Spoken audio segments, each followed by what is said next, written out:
अल्हम्दुलिल्लाहि रब्बिल आलमीन अर्रहमानिर रहीम अल्लाहुम्मा सल्लि अला मुहम्मदिन व अला आलि मुहम्मद। एक सूफ़ी की ज़िंदगी में आम आदमी के लिए क्या मैसेज है? तसव्वुफ़ के जोहरी पहलू के सिलसिले में आज का वाक़या हज़रत मुआज़ राज़ी रहमतुल्लाह अलैह, जिनका तज़किरतुल औलिया में हज़रत ख्वाजा फरीदुद्दीन अतार रहमतुल्लाह अलैह ने किया है। एक बहुत बड़े अल्लाह के बरगज़ीदा और वलीउल्लाह थे। उनके एक भाई थे जो मक्का में रिहाइश पजीर थे। उनके भाई ने एक दिन ख़त लिखा। ख़त में अपनी 3 ख्वाहिशात का, 3 आरजुओं का जो है वो जिक्र फरमाया। उन्होंने लिखा कि पहली मेरी ख्वाहिश ये थी कि मैं किसी बेहतरीन जगह पर, अच्छी और मुक़द्दस जगह पे जो है वो रिहाइश सुकूनत अख्तियार करूं। तो अल्लाह ताला ने मुझे मक्के का मुजावर बना दिया। पहली ख्वाहिश यानी पहली आरजू तो मेरी पूरी हो गई। दूसरी मेरी आरजू ये थी कि मुझे अल्लाह ताला एक खादम अता कर दे जो मेरी खिदमत करे, मेरे लिए वज़ू का पानी लाए, मेरे कपड़े धोए और मेरे लिए खाना तैयार करे। तो अल्लाह ने मुझे खादम अता करके मेरी दूसरी आरजू भी पूरी कर दी। अब मेरी तीसरी और आखिरी आरजू ये है कि मैं चाहता हूं कि मरने से पहले आपका दीदार कर लूं। अब इसके जवाब में हज़रत मुआज़ और राज़ी रहमतुल्लाह अलैह, जिनके भाई ने ये ख़त लिखा और अपनी 3 ख्वाहिशात, आरजुएं बयान की, और आपने उनको जो जवाब दिया वो जवाब बड़ा ज़बरदस्त है, बड़ा खूबसूरत जवाब जो है आपने अपने भाई को दिया। उन्होंने फरमाया कि अपने भाई को जवाब देते हुए, ख़त का जवाब देते हुए आपने फरमाया कि आपने जो पहली ख्वाहिश जाहिर की यानी बेहतरीन जगह हो, अच्छी जगह हो, तो इन सिलसिले में आपने फरमाया कि भाई आप अपने आप को बेहतरीन बनाओ और बेहतरीन बनने की कोशिश करो। जगह मर्दों से, अल्लाह वालों से बरतर और अजीज बनती है, ना कि मर्द जगह से, यानी जो अल्लाह का बंदा है। अल्लाह का बंदा जहाँ बैठ जाए वो जगह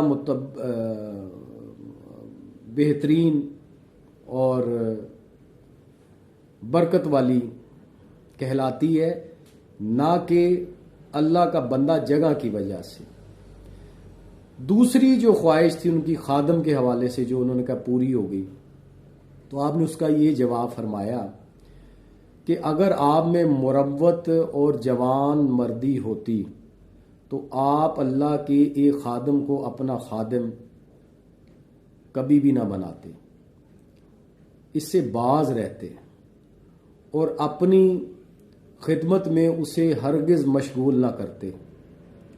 आपको तो खुद खादम बनना चाहिए, ना कि मखदूमी की आरजू करें। याद रखिए कि आप की जो सफ़ात हैं वो अब्द के हवाले से हैं। मखदूमी की जो सफ़ात हैं, आकायत की जो सफ़ात हैं, वो सिर्फ़ और सिर्फ अल्लाह की हैं। आपको मखदूम नहीं बनना चाहिए, आपको खादम बनना चाहिए, क्योंकि खादम होना, अल्लाह का ग़ुलाम बनना, अल्लाह का बंदा बनना, ये आदमी की सफ़ात है, और आका बनना, मखदूम होना, ये अल्लाह की सफ़ात है। तो आपने अपने लिए जो ग़ुलाम मुंतखब किया है अपनी खिदमत के लिए, आपको तो चाहिए था कि आप खुद भी और वो ग़ुलाम भी अल्लाह की खिदमत में आप पेश करते, अपने आप को भी और उस गुलाम को भी। और तीसरी आपकी जो ख्वाहिश है कि आप मरने से पहले मेरा दीदार करना चाहते हैं, यानी मेरी मुलाकात करना चाहते हैं, तो इसका जवाब ये है भाई कि इसका मतलब है कि आपने अल्लाह को याद रखा ही नहीं। अगर आपने अल्लाह को याद रखा होता तो आप मेरे दीदार के लिए कभी भी ये आरजू ना करते। अगर आपने ये ख्वाहिश की होती और इस ख्वाहिश की तकमील में कि कल क़यामत वाले दिन में अल्लाह ताला मुझे अपना दीदार करवाए और आपने अपने शब रोज़ इसमें गुजारे होते, तो यकीनन आप कभी भी मेरे दीदार की ख्वाहिश ना करते। और अगर आपको पता होता कि कल एक ऐसा दिन भी आने वाला है जिसमें एक बहुत बड़ी हस्ती की बारगाह में उसकी मुलाकात के लिए पेश होना है, तो आप कभी भी मेरी मुलाकात के लिए मुश्ताक ना होते। तो अपने आप को अल्लाह की ग़ुलामी में दें और अल्लाह के दीदार की दिन रात आरजू करें, ख्वाहिश करें, ताकि कल क़यामत वाले दिन अल्लाह आपको अपनी मुलाकात के लिए और अपने दीदार के लिए मुंतखब फरमाए। यही है अल्लाह का बंदा बनना और अल्लाह के मुकर्रब बंदों में अपने आप को शामिल करना। और इस वाक़े का जोहरी पहलू भी यही है। आपने कितनी खूबसूरती के साथ अपने भाई की इस्लाह फरमाई और तीनों सवाल के जवाब दिए, लेकिन उनको तीनों सवाल के ज़िमन में खींच कर अल्लाह ताला की बारगाह में पेश किया।